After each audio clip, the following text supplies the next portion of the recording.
प्राचीन भारतीय इतिहास और संस्कृति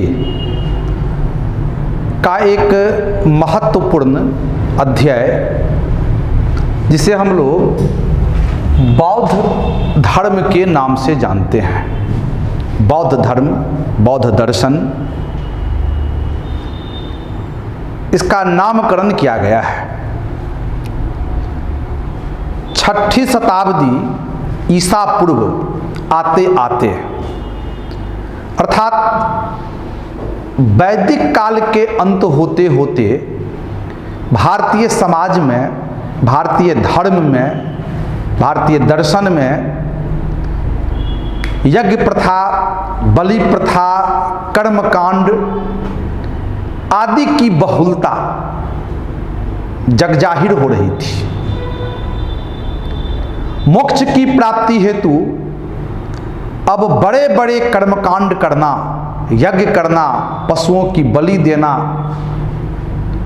लोगों के लिए एक अनिवार्य तत्व बताया जाने लगा, जो हर किसी के बस की बात नहीं थी।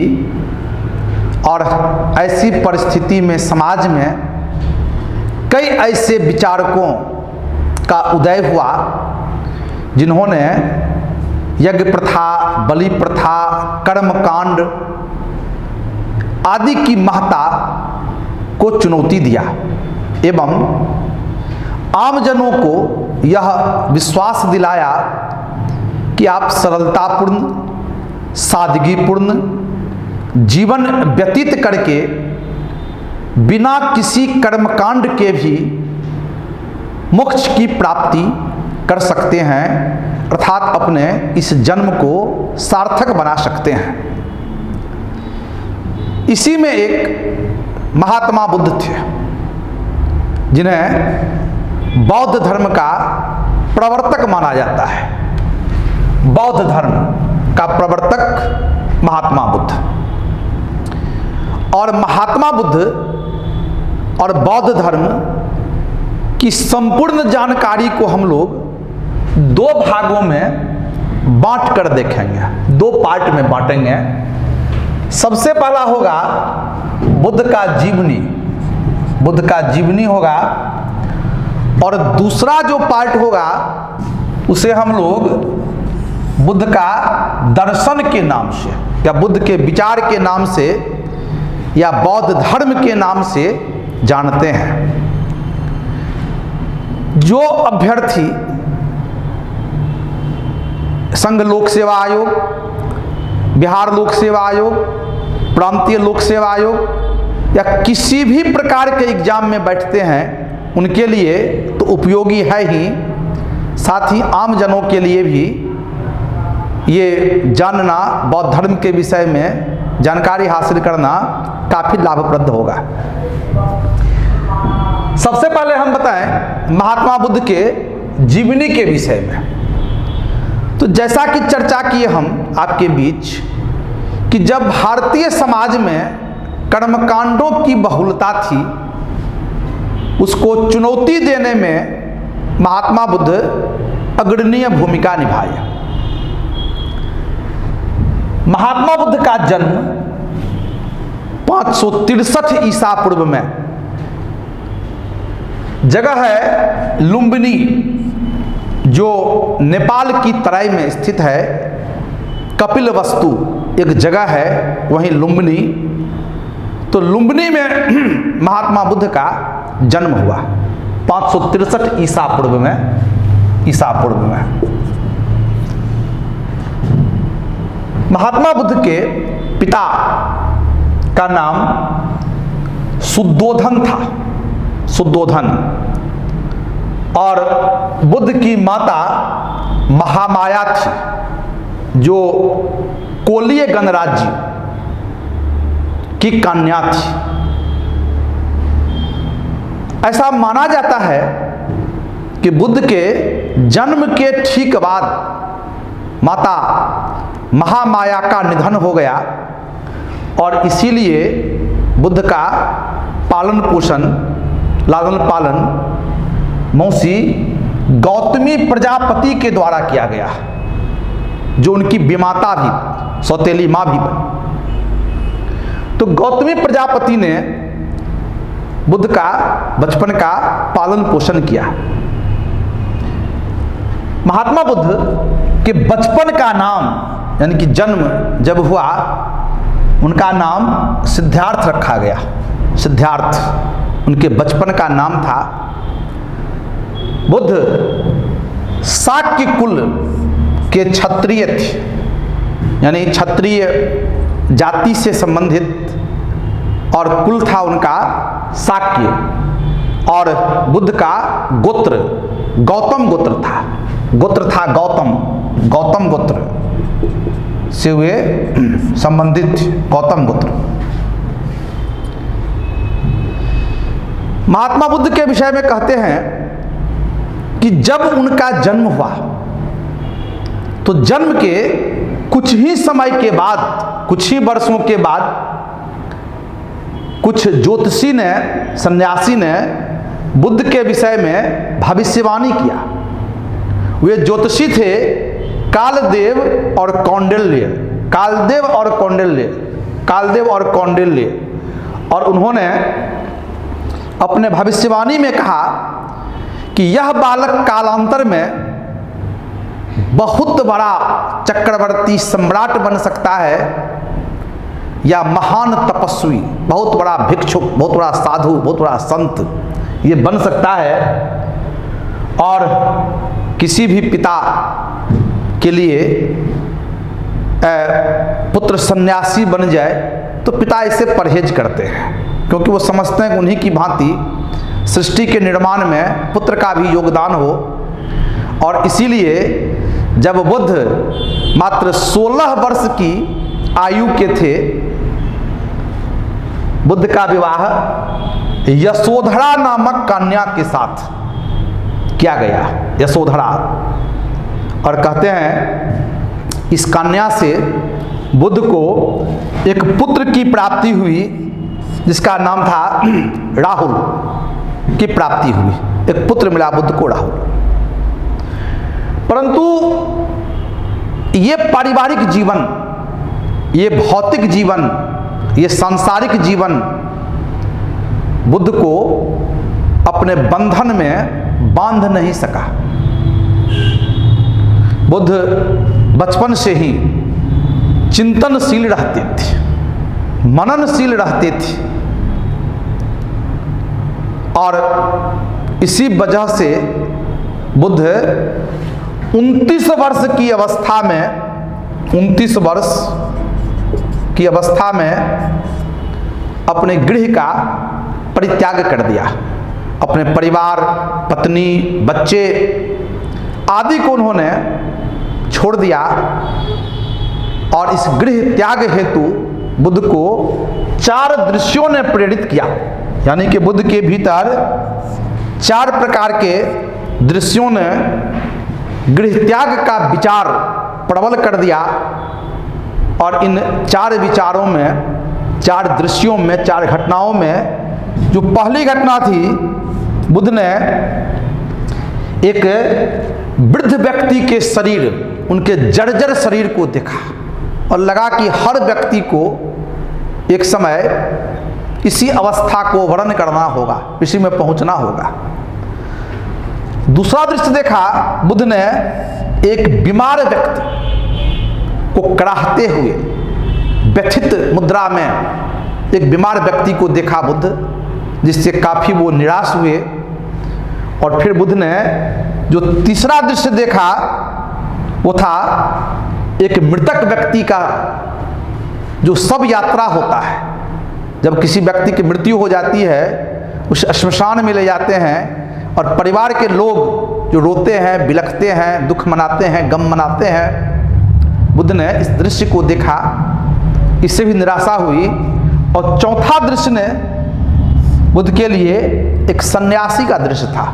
सन्यासी, साधु, संत, एक प्रसन्न चित्त मुद्रा में टहलता हुआ एक संत को देखा बुद्ध ने। और इस संत को देख करके, इस सन्यासी को देख करके बुद्ध सबसे ज़्यादा प्रसन्न हुए और लगा बुद्ध को सच्चा जीवन सन्यासी का जीवन है, सबसे सुखी जीवन सन्यासी का जीवन है, और बुद्ध अंत में सन्यासी बनने का निर्णय लिया। बुद्ध के विषय में कहते हैं कि 29 वर्ष की अवस्था में जब बुद्ध अपने गृह का त्याग किया, इस घटना के लिए बौद्ध धर्म के इतिहास में महाभिनिष्क्रमण नाम आया है। महाभिनिष्क्रमण का मतलब होता है कि नेक उद्देश्य की प्राप्ति हेतु अपने घर को छोड़ना, एक महान उद्देश्य की प्राप्ति के लिए अपने गृह का त्याग करना। और इस प्रकार बुद्ध ने अपने राजमहल को, राज परिवार को, अपने परिजन को और तमाम भौतिक सुख सुविधा का परित्याग करके 29 वर्ष की अवस्था में अपने घर को छोड़ दिया। महाभिनिष्क्रमण इसे कहते हैं। और जब बुद्ध गृह त्याग किए, उनके साथ उनका घोड़ा नाम था कंथक और उनका सारथी जिसका चान था नाम, तो अपने राज्य की सीमा तक उसे ले गए और फिर उन्होंने अपने बाल का मुंडन करके सारथी के माध्यम से पिता के पास भेज दिया, ताकि पिता को ये संकेत मिल जाए कि पुत्र सन्यासी हो गया। तो ये महात्मा बुद्ध के गृह त्याग तक के विषय में हम बताए कि किस प्रकार 29 वर्ष की आयु तक बुद्ध ने अपने विचार को संन्यास मार्ग की ओर ले गया।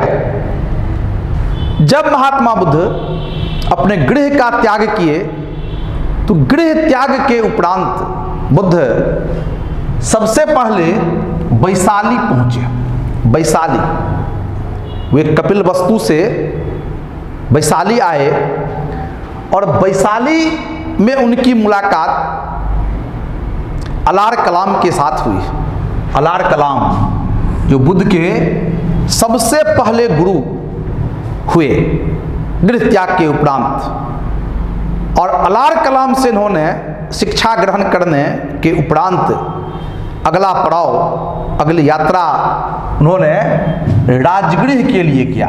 राजगृह, और राजगृह में इनके दूसरे गुरु रुद्रक रामपुत्र बने। रुद्रक रामपुत्र, और रुद्रक रामपुत्र से इन्होंने भी विभिन्न प्रकार की योग की शिक्षा, ज्ञान की शिक्षा, कई प्रकार की सांसारिक शिक्षाएं इन्होंने ग्रहण किया। और इन गुरुजनों से शिक्षा ग्रहण करने के उपरांत महात्मा बुद्ध अपने 5 ब्राह्मण साथियों के साथ, 5 ब्राह्मण मित्र उनका था, तो 5 ब्राह्मण साथियों के साथ वे एक जगह है राजगृह के पास उड़ूबेला, तो उड़ूबेला नामक स्थान पर वो बैठ गए 5 ब्राह्मण साथियों के साथ, और कठोर उन्होंने तपस्या किया लंबे समय तक 5 ब्राह्मण साथियों के साथ। और इस दरमियान कहते हैं कि बुद्ध ने अन्न और जल का परित्याग कर दिया, अन्न जल छोड़ दिया। धीरे धीरे बुद्ध का शरीर सूख गया, लेकिन ज्ञान की किरणें, ज्ञान की रोशनी उन्हें दिखाई नहीं दी। इसी समय एक कन्या थी, उसका नाम था सुजाता। सुजाता नामक कन्या का संदेश उन्हें सुनाई दिया कि बीना के तार को इतना मत कसो कि वह टूट जाए, और इतना ढीला भी मत छोड़ो कि वह बजे ही नहीं। अर्थात मध्यम मार्ग, बीच का रास्ता अपनाने का यह एक संदेश था, एक संकेत था। बुद्ध प्रभावित हुए सुजाता के इन विचारों से, और तत्काल उन्होंने सुजाता के हाथ का बना हुआ भोजन, खीर उन्होंने स्वीकार किया। इसी वजह से उनके जो 5 अन्य ब्राह्मण साथी थे, उन्होंने बुद्ध के साथ तपस्या करने से इनकार कर दिया।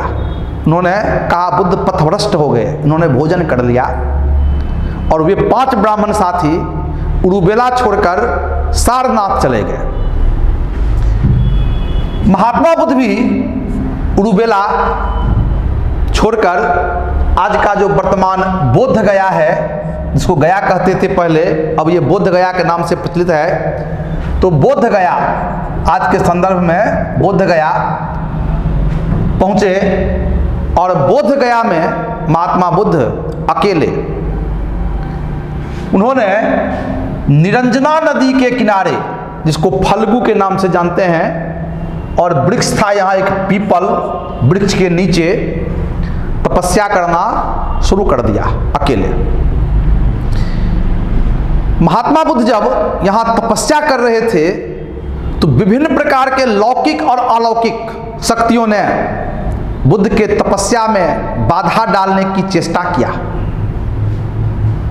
कहते हैं कि कालदेव, कामदेव, रति और बुद्ध का चचेरा भाई नाम था देवव्रत ने भी बुद्ध के तपस्या में बाधा डाला, लेकिन बुद्ध विचलित हुए बगैर, किसी प्रकार का विचलन नहीं, वो निष्ठापूर्वक तपस्या अपनी करते रहे और अंत में 35 वर्ष की अवस्था में, 35 ईयर्स अवस्था में, वैशाख पूर्णिमा की रात्रि को महात्मा बुद्ध को दिव्य ज्ञान की प्राप्ति हुई।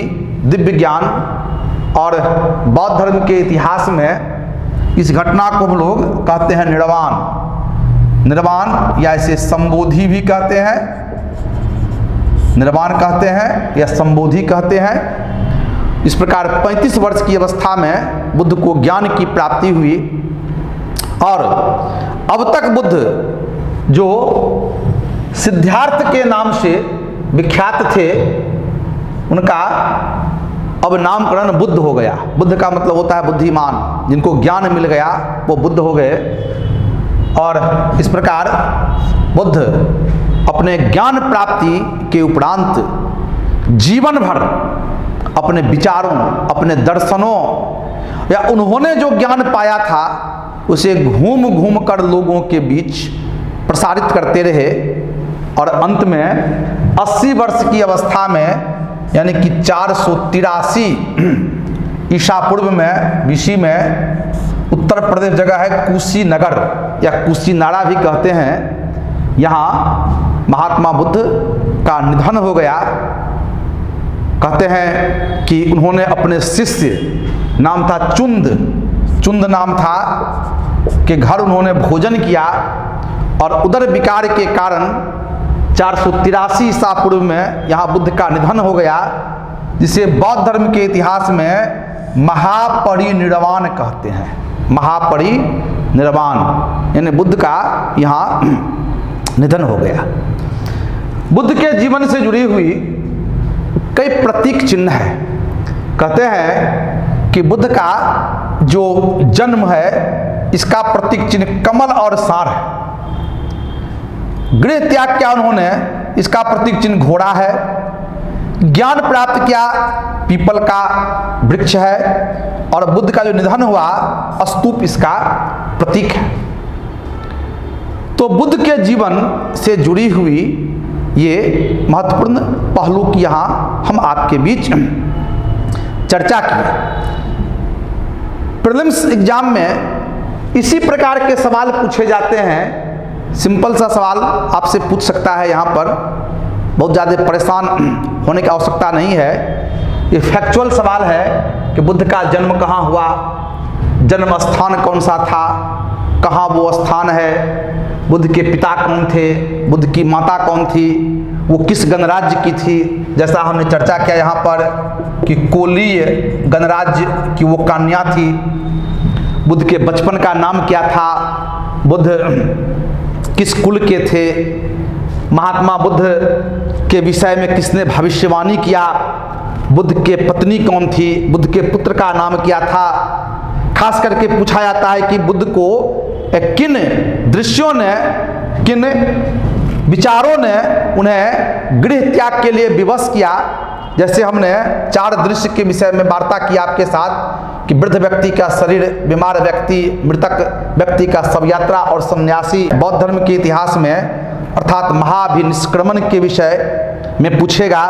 फिर पूछेगा बुद्ध के घोड़ा का नाम क्या था, बुद्ध के सारथी का नाम क्या था, और इसके अलावे जैसा चर्चा हमने किया आपके बीच कि बुद्ध के प्रथम गुरु कौन थे, कहाँ मुलाकात हुई, द्वितीय गुरु कौन थे, कहाँ मुलाकात हुई, पहली तपस्या बुद्ध ने कहाँ किया, किन के साथ मिलकर किया, गया में किस नदी के किनारे किया, बुद्ध के चचेरा भाई जिन्होंने बुद्ध के तपस्या में बाधा डालने की चेष्टा की, बुद्ध के ज्ञान प्राप्ति की घटना को क्या कहते हैं, बुद्ध के मृत्यु को क्या कहते हैं, बुद्ध का जो प्रतीक चिन्ह है जन्म से मृत्यु तक क्या कहते हैं। तो इस प्रकार सिंपल सा सवाल, साधारण सवाल, फैक्चुअल सवाल आपसे पूछा जाएगा और इसे याद करना भी काफ़ी आसान है। अब हम अगले चरण में आते हैं जिसे हम लोग नाम दिए हैं बुद्ध का दर्शन या बुद्ध का विचार, या यूँ कहें कि बौद्ध धर्म क्या है। तो सबसे पहले आप ये समझें कि महात्मा बुद्ध जब उन्होंने बोध गया में ज्ञान की प्राप्ति की तो सबसे पहला उपदेश उन्होंने अपने 5 ब्राह्मण मित्र को देना श्रेयस्कर समझा, उचित समझा, और इसी उद्देश्य से उन्होंने अपने 5 मित्रों से मिलने हेतु आ गए सारनाथ का एक नाम है ऋषि पतनम, इसे ऋषि पतनम कहते हैं, और यह है मृगदाव वन, मृगदाव वन है सारनाथ में। और इसी मृगदाव वन में उन्होंने अपने 5 ब्राह्मण मित्रों को, 5 ब्राह्मण साथियों को अपना प्रथम उपदेश दिया। इसे धर्म चक्र प्रवर्तन कहते हैं। बौद्ध धर्म के इतिहास में धर्म चक्र प्रवर्तन, अक्सर ये सवाल पूछा जाता है कि बुद्ध ने जो अपना पहला उपदेश दिया उनके द्वारा दिए गए प्रथम उपदेश को क्या कहते हैं, तो धर्म चक्र प्रवर्तन के नाम से इसे याद रखेंगे, बार बार आप याद रखेंगे। जैसे कि बुद्ध का जो गृह त्याग है इसे महाभिनिष्क्रमण कहते हैं, बुद्ध का जो प्रथम उपदेश है धर्म चक्र प्रवर्तन कहते हैं, बुद्ध का जो निधन है इसे हम लोग महापरिनिर्वाण कहते हैं। इस सब टर्म को आप याद रखेंगे, हमेशा पूछा जाता है ये सवाल। तो प्रथम उपदेश बुद्ध ने दिया धर्म चक्र प्रवर्तन, अपने 5 मित्रों को दिया, और उन्होंने अपने उपदेश में कहते हैं कि सबसे पहले उन्होंने अपने उपदेश में 4 आर्य सत्य की चर्चा की। 4 आर्य सत्य कहा उन्होंने, इस संसार में 4 आर्य का मतलब होता है अकाट्य, यूनिवर्सल ट्रुथ, ऐसा सत्य जिसे कोई झुठला नहीं सके, कोई ठुकरा नहीं सके। ये 4 आर्य सत्य है, और इन 4 आर्य सत्यों में उन्होंने सबसे पहला जिन सत्य के विषय में बात की वह कहा दुख। उन्होंने कहा यह जो संसार है दुखमय है, हर व्यक्ति किसी न किसी बात को लेकर के दुखी है। आपका कोई प्रिय व्यक्ति आपसे बिछड़ गया, यह दुख है। किसी अप्रिय व्यक्ति से आपकी मुलाकात हो गई, यह दुख है। आप कोई इच्छा रखते हैं जो पूरा नहीं हो पाया, वह दुख है। तो बुद्ध ने कहा संसार का हर प्राणी, हर एक व्यक्ति, राजा हो या रंक, हर कोई दुखी है, ये आर्य सत्य है। दूसरा कहा बुद्ध ने दुख समुदाय। उन्होंने कहा सभी प्रकार के दुखों के पीछे कोई न कोई कारण होता है, और कारण कोई दुख नहीं होता है, हर दुख के पीछे कोई न कोई कारण होता है। फिर कहा बुद्ध ने दुख निरोध,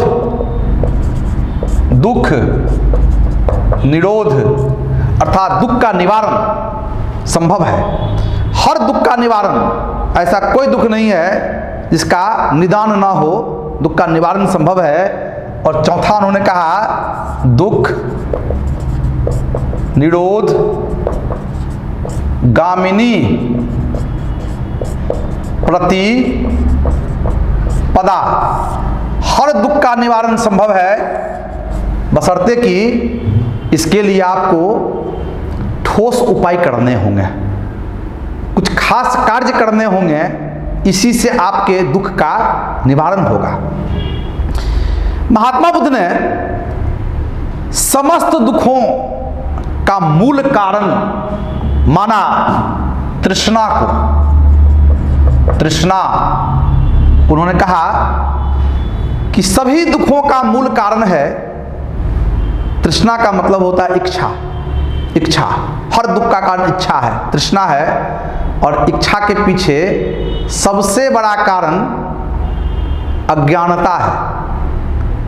आदमी अज्ञानतावश बड़ी बड़ी इच्छाएं करते हैं और वो पूरा नहीं होने पर वो दुखी हो जाते हैं। यानी कि अज्ञानता को बुद्ध ने तृष्णा का कारण माना, जो समस्त दुखों का सबसे मूल कारण होता है। और इसके अंत होने के साथ ही आपको मोक्ष की प्राप्ति हो जाएगी। और इस रूप में बौद्ध धर्म, आप याद रखेंगे, बौद्ध धर्म संसार का एकमात्र धर्म है जो कहता है कि व्यक्ति जीवित रहते ही मोक्ष की प्राप्ति कर सकता है, जबकि बाकी समस्त धर्मों में परमानंद की प्राप्ति यानी मोक्ष की प्राप्ति हेतु शरीर का त्यागना आवश्यक है। बुद्ध बताते हैं आपने अगर अपने इच्छा के ऊपर नियंत्रण पा लिया तो आप जीवित रहते ही मोक्ष की प्राप्ति कर लिया। ये बौद्ध धर्म इस प्रकार अपने विचार को दर्शाता है।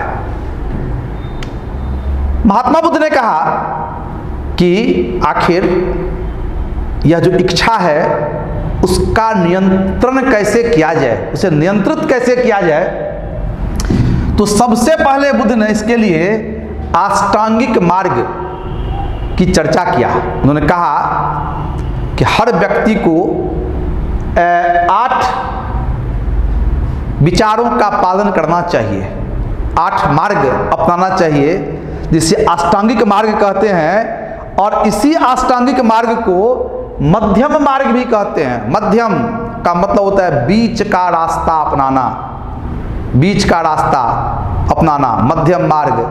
और इसके तहत उन्होंने सम्यक दृष्टि, सम्यक कर्म, सम्यक वाचन, सम्यक आजीविका, सम्यक स्मृति, सम्यक समाधि जैसी 8 बातों की चर्चा किया है। अगर इस 8 बात को आप समझ गए, अपने जीवन में इसे ढाल लिए, तो समस्त दुखों से आपको यूं ही मुक्ति मिल जाएगी और आप जीवित रहते ही मोक्ष की प्राप्ति कर सकते हैं।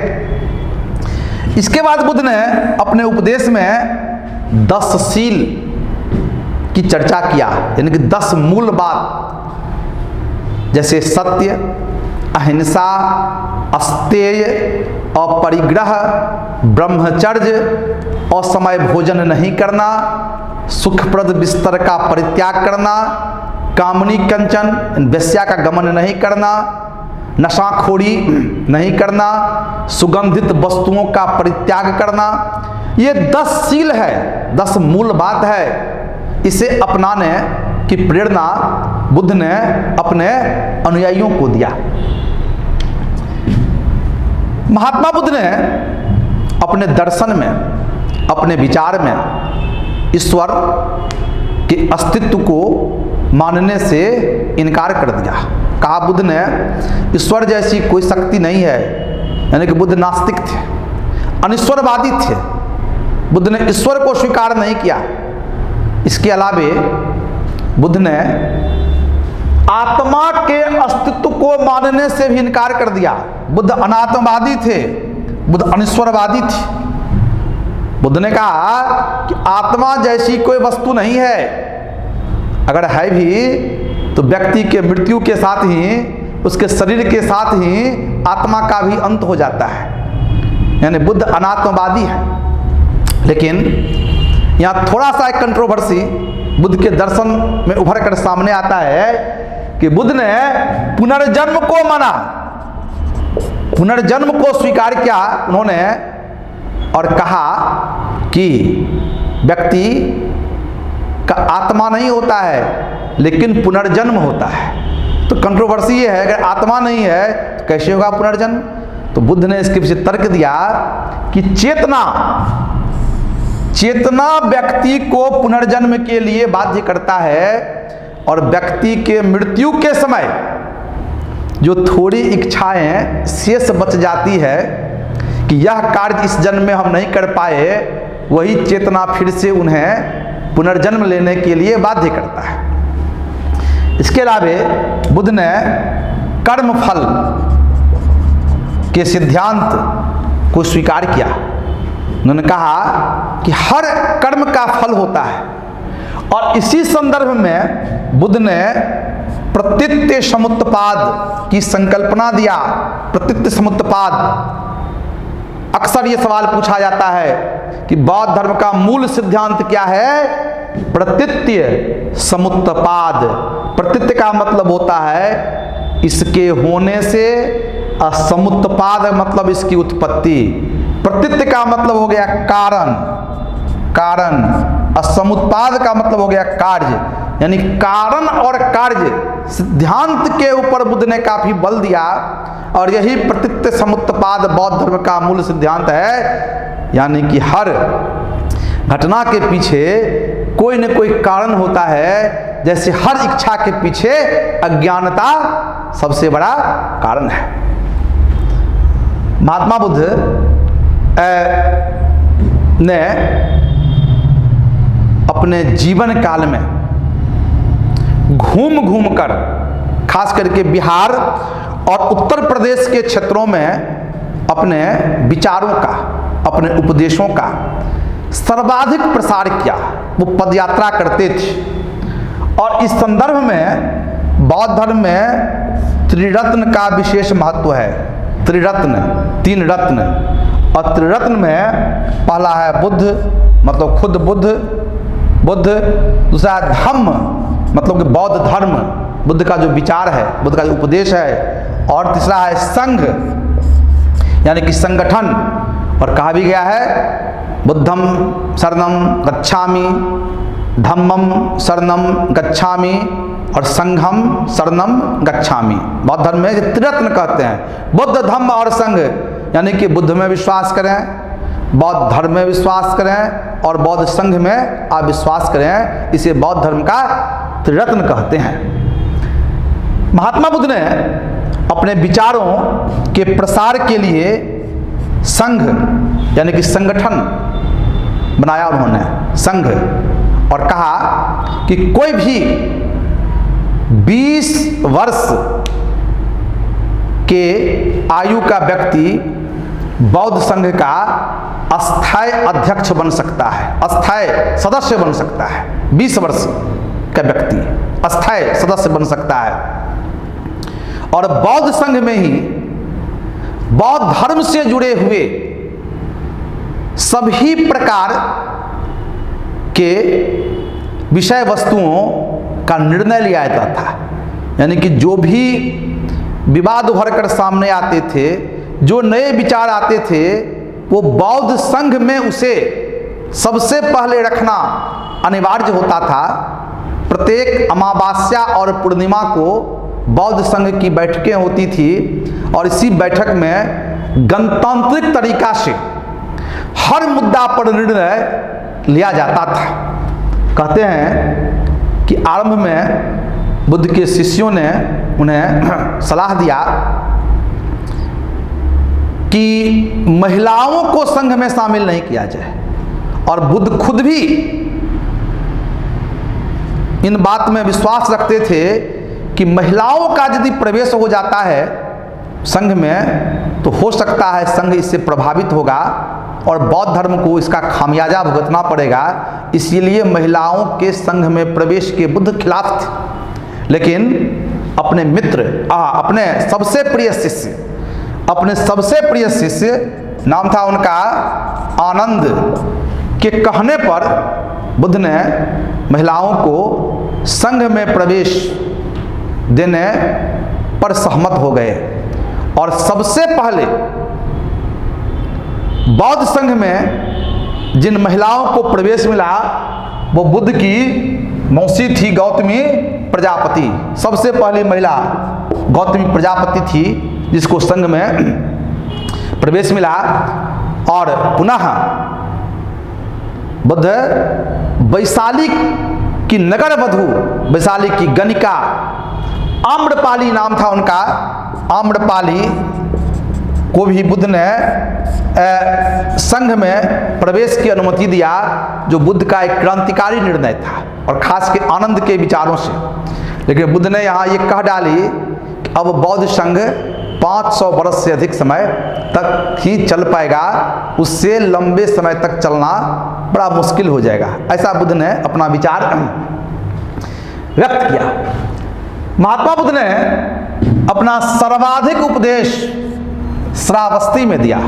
श्रावस्ती उत्तर प्रदेश में कौशल महाजनपद में ये था और कौशल नरेश प्रसेनजीत बुद्ध के परम शिष्य थे। बुद्ध ने अपना अंतिम उपदेश कुशीनगर में दिया और इसी के बाद बुद्ध का निधन हो गया। कुशीनगर में अंतिम उपदेश उनका था, निधन हो गया।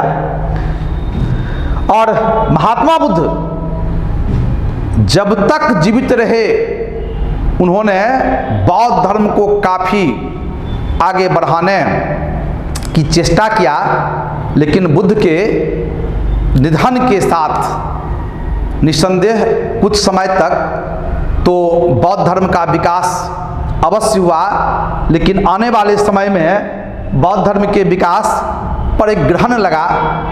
तो सबसे पहले हम चर्चा करेंगे कि महात्मा बुद्ध के निधन के उपरांत कैसे कैसे बौद्ध धर्म का विकास हुआ, जिसकी जानकारी हमें 4 संगीति के माध्यम से मिलती है, और फिर बौद्ध धर्म का पतन कैसे हुआ इस पे हम चर्चा करेंगे। तो जैसा कि आपको हम बताए कि महात्मा बुद्ध का निधन 483 ईसा पूर्व में हो गया और महात्मा बुद्ध के निधन के पश्चात कुल मिलाकर के 4 बौद्ध संगीति हुए। 4 बौद्ध सम्मेलन को संगीति कहते हैं। बौद्ध धर्म के इतिहास में सम्मेलन का मतलब होता है संगीति, इसे कहते हैं। और सबसे पहले आप देखेंगे कि बुद्ध के निधन के वर्ष ही हम बौद्ध संगीति के विषय में बात कर रहे हैं अभी आपके बीच। बौद्ध संगीति और कुल मिलाकर के 4 बौद्ध संगीति हुआ। तो इस 4 बौद्ध संगीति में जो सबसे पहला यानी कि प्रथम बौद्ध संगीति हुए वो बुद्ध के मृत्यु के वर्ष ही हुए। बुद्ध के मृत्यु के वर्ष हुए 483 ईसा पूर्व में ये संगीति हुआ और इसका स्थान था राजगृह। राजगृह में यह संगीति हुआ और इस समय जो शासक थे मगध के उनका नाम था अजातशत्रु। अजातशत्रु इस समय शासक थे और फिर इस संगीति की अध्यक्षता महाकश्यप ने किया। महाकश्यप के द्वारा इसकी अध्यक्षता की गई। फिर इसके बाद द्वितीय बौद्ध संगीति, द्वितीय बौद्ध संगीति बुद्ध के निधन के 100 वर्ष के पश्चात यानी कि 383 ईसा पूर्व में, और यह हुआ संगीति, जगह है इसका वैशाली। वैशाली में संगीति हुआ और इस समय जो शासक थे मगध के उनका नाम था कालाशोक। कालाशोक शोक। और इस संगीति की अध्यक्षता सव्यकामी मीर, साबक मीर के द्वारा इसकी अध्यक्षता की गई। फिर तृतीय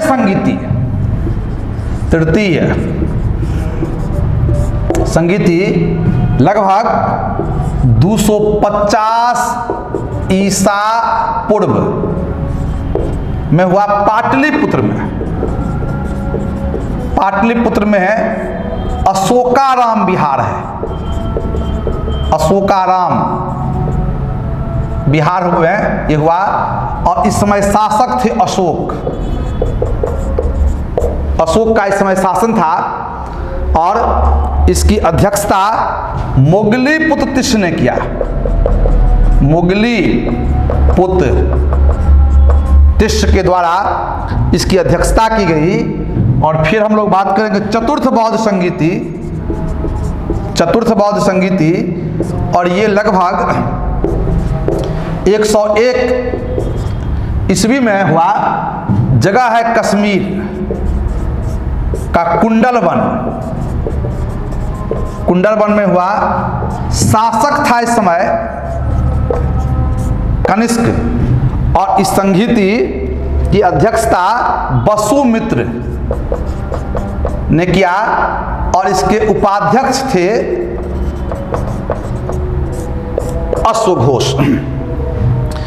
तो ये 4 बौद्ध संगीति के विषय में हम चर्चा किए। इसमें सबसे पहले हम आपको बता दें कि जब चतुर्थ बौद्ध संगीति हुआ, तो चतुर्थ बौद्ध संगीति के समय बौद्ध धर्म 2 पार्ट में बट गया, 2 भाग में बट गया। और एक का नाम हुआ हीनयान और दूसरा था महायान। यानी कि यहीं से आप देखिएगा कि बौद्ध धर्म के पतन का सिलसिला शुरू हो गया। हीनयान और महायान संप्रदाय के साथ ही हीनयान रूढ़िवादी था, परंपरावादी था, और महायान उदारवादी था। हीनयान मूर्ति पूजा में आस्था नहीं रखता था, और महायान महात्मा बुद्ध का मूर्ति बनाकर पूजा करता था। फिर आप देखिएगा कि हीनयान पाली भाषा को अपने प्रसार का माध्यम बनाया, और महायान ने संस्कृत भाषा को बनाया। इस प्रकार से आप देखेंगे कि हीनयान और महायान के साथ बौद्ध धर्म के विभाजन का दौर शुरू हुआ, और आने वाले समय में विभाजन का यह सिलसिला चलता रहा। 7वीं शताब्दी ईस्वी में वज्रयान नामक एक बौद्ध संप्रदाय का विवरण मिलता है, और बौद्ध धर्म के इस वज्रयान संप्रदाय ने उन तमाम बुराइयों को अपना लिया जिसके विरोध में बौद्ध धर्म अस्तित्व में आया था। यानी कि वज्रयान संप्रदाय ने देवी तारा को बुद्ध के पत्नी के रूप में स्वीकार किया, और अपने पूजन विधि में इन्होंने मांस, मछली, मदिरा, मुद्रा, मैथुन जैसी बातों को महत्व देता रहा।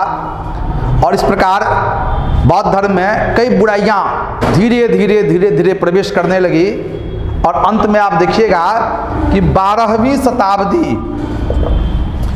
ईस्वी आते आते बौद्ध धर्म का विनाश हो गया, पतन हो गया।